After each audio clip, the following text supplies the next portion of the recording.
اس میں جبریل علیہ السلام بھی نازل ہوتے ہیں اور بھی فرشتے نازل ہوتے ہیں ہر قسم کے احکام لے کر.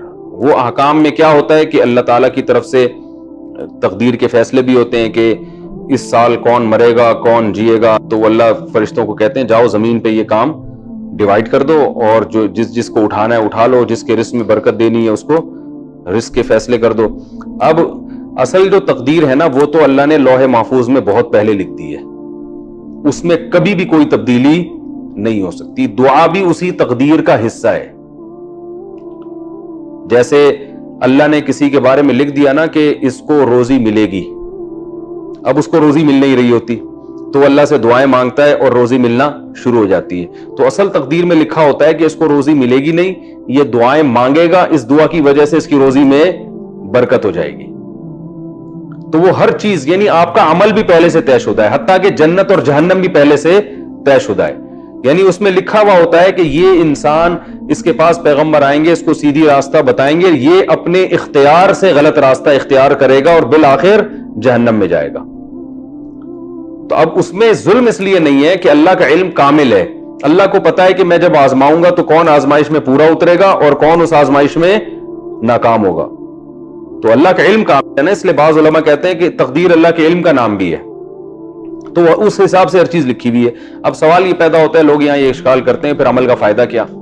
بھائی جب سب پہلے سے لکھا ہوا ہے تو عمل کا فائدہ کیا؟ بھائی عمل کا فائدہ یہ ہے کہ عمل بھی پہلے سے لکھا ہوا ہے اور وہ آپ کو پہلے سے پتا ہوتا نہیں ہے. آپ جب کام کریں گے تو پتا چل جائے گا کہ پہلے سے لکھا ہوا ہے, ٹھیک ہے نا. اگر نہیں کریں گے تو پتا چل جائے گا کہ لکھا ہوا نہیں تھا. اب چونکہ پتہ ہی نہیں ہے تو یہی آزمائش ہے. یاد رکھیں یہ اہل سنت والجماعت کا متفقون علیہ عقیدہ ہے. بہت ساری احادیث اور قرآن کی آیتیں اس پر کہ ہر چیز پہلے سے طے شدہ ہے, اس میں پتہ بھی اس تقدیر کے بغیر نہیں ہل سکتا. جو کچھ لکھا حتیٰ کہ جنت جہنم سب چیزیں, لیکن یہ اللہ نے علم چھپا دیا ہے اور یہی انسان کی آزمائش ہے. اب اگر کوئی شخص بدعمالیاں کر کے جہنم میں جائے گا, وہ یہ نہیں کہہ سکتا کہ اللہ میری مقدر میں چونکہ جہنم تھی اس لیے جا رہا ہوں. اللہ کہے گا تجھے پہلے کس نے بتا دیا تھا تیرے مقدر میں ہے؟ تو وہ جواب میں, اور تو نے تو زنا کیا, شراب پی, یہ کیا, اس لیے جہنم میں جا رہا ہے. تو وہ کہہ سکتا ہے اللہ زنا شراب بھی تو تقدیر میں تھے نا. تو اللہ یہی کہے گا جب تک زنا کیا نہیں تھا تو تجھے کس نے بتایا تھا؟ تو بچ جاتا. تو اس سے یہ ثابت ہو جاتا ہے کہ تیری تقدیر میں بچنا لکھا ہوا ہے. سمجھ میں آ رہی ہے بات؟ تو یہی انسان کی کیا ہے؟ آزمائش ہے. تو اللہ ہم سب کو جنت میں لے جائے اور ہماری مقدر میں جنت ہی لکھی ہوئی ہو, اللہ کرے.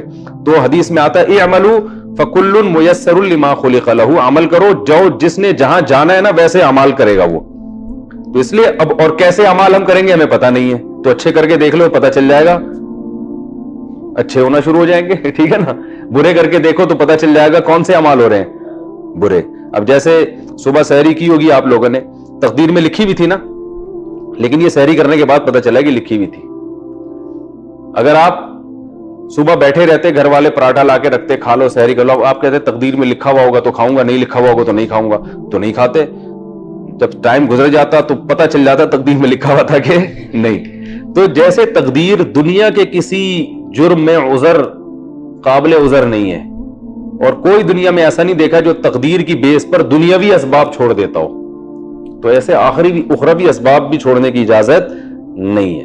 جبکہ دنیاوی اسباب میں تو بعض دفعہ نتیجہ سبب اختیار کیے بغیر بھی نکل جاتا ہے, آخرت میں نہیں نکلے گا. عمل ہی پہ جنت ملے گی اور عمل ہی پہ جہنم ملے گی. سمجھ رہے ہیں؟ تو جو جنت میں جائے گا وہ جنتی جیسے اعمال کرے گا, جو جہنم میں جائے گا وہ جہنمی والے اعمال کرے گا. اور اصل مدار آخر وہ کیا ہے, انما الاعمال بالخواتیم, حدیث میں آتا ہے کہ اصل مدار خاتمے پر ہے. ایک آدمی ساری زندگی گناہ کرتا رہا تو آخر میں نیک بن گیا, سارے گناہ چھوڑ دیے, جنت میں جائے گا. ایک آدمی ساری زندگی اچھا کرتا رہا, آخر میں مرتد ہو گیا, کافر ہو گیا, تو جہنم میں جائے گا وہ. تو آخر تک جو ہے نا, اب اس کا یہ مطلب نہیں کہ آپ ابھی برے اعمال کرتے ہیں بولے آخر میں نیک بن جاؤں گا. تو مطلب حدیث کا یہ ہے کہ ابھی نیک اعمال کر رہے ہو تو آخر تک کنٹینیو کرنا ہے اس کو, اور جو برے اعمال کر رہا ہے تو اسے امید دلائیے کہ ابھی بھی موقع ہے, سدھر جاؤ. اللہ ابھی سدھرو گے تو پچھلے اعمال نہیں دیکھے گا اللہ تعالیٰ. تو یہ اس لیے خوب اچھی طرح سمجھیں. ہاں تو اصل تقدیر تو ایسی ہے جو کبھی بھی چینج نہیں ہو سکتی. یہ جو علماء کہتے ہیں دعاؤں سے تقدیر بدل جاتی ہے, یہ تقدیر معلق ہے. تقدیر معلق یہ ہوتی ہے لٹکی ہوئی تقدیر کہ اس میں یہ ہوتا ہے کہ یہ بیمار ہو کے مرے گا جو ہے نا، لیکن وہ دعا مانگتا ہے تو کیا ہوتا ہے، وہ آدمی بچ جاتا ہے، مرتا نہیں ہے، کیونکہ تقدیر مبرم میں لکھا ہوا ہوتا ہے کہ یہ مرنے والا تھا لیکن چونکہ یہ دعا مانگ لے گا لہذا یہ بچ جائے گا۔ تو یہ جو دوسرے نمبر والی تقدیر ہے نا، یہ دعاؤں سے چینج ہوتی ہے۔ پہلے نمبر والی تقدیر میں دعا بھی شامل ہوتی ہے۔ دوبارہ بتا دیتا ہوں، تقدیر کی دو قسمیں، تقدیر معلق اور تقدیر مبرم۔ تقدیر پہ شارٹ کلپ الگ سے بنا دینا پورا۔ واسع خان، ان کو بتانا پڑتا ہے، اتنی سینس نہیں ہے، دو چار جب تک کوئی ہے، ماموں کا ڈر نہیں ہے نا یہ بتا رہا ہوں آپ۔ اللہ نے فرمایا نا راہ استغنا، انسان اپنے آپ کو مستغنی سمجھتا ہے تو اللہ سے نہیں ڈرتا، تو ماموں سے کون ڈرے گا؟ تو تقدیر مبرم جس میں کبھی بھی چینجنگ نہیں ہو سکتی، اور معلق جو لٹکی ہوتی ہے کہ یہ کر لیا تو یہ ہوگا ورنہ یہ ہوگا۔ تو یہ جو دوسرے نمبر والی تقدیر ہے نا، جو لٹکی بھی ہوتی ہے، یہ دعاؤں سے بھی چینج ہو جاتی ہے، اسباب سے بھی چینج ہو جاتی ہے۔ تو اب جو فرشتے جو نازل ہوتے ہیں نا، تو وہ فرشتے اسی تقدیر مبرم کے حساب سے فیصلے کر رہے ہوتے ہیں۔ اب سوال پیدا ہوتا ہے، وہ تقدیر میں تو سب کچھ اللہ نے پہلے سے لکھ دیا ہے، تو فرشتے جو نئے آرڈر لے کے نازل ہوں گے تو ہمیں عبادت کرنے کا حکم کیوں ہے؟ کیا فائدہ ہوگا؟ پورے سال پہ اس کے اثرات کیا پڑیں گے؟ بھائی جب اصل جو اللہ نے لکھ دیا وہ تو چینج نہیں ہو سکتا۔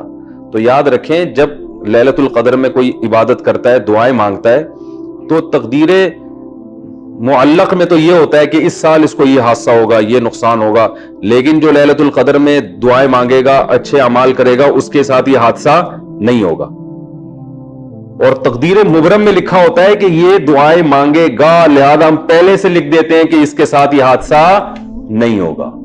تو لیلۃ القدر میں کس نے عبادت کرنی ہے، کس نے نہیں کرنی، اور اس عبادت کے نتیجے میں پورے سال کے فیصلوں میں کیا اثر پڑے گا اور کیا نہیں پڑے گا، یہ بھی پہلے سے اللہ نے اپنے علم کے مطابق لکھا ہوا ہوتا ہے۔ تو اس لیے ہمیں چاہیے لیلۃ القدر میں ہم عبادت کریں، دعائیں مانگیں، تاکہ اس کا اثر پورے سال اچھا پڑے۔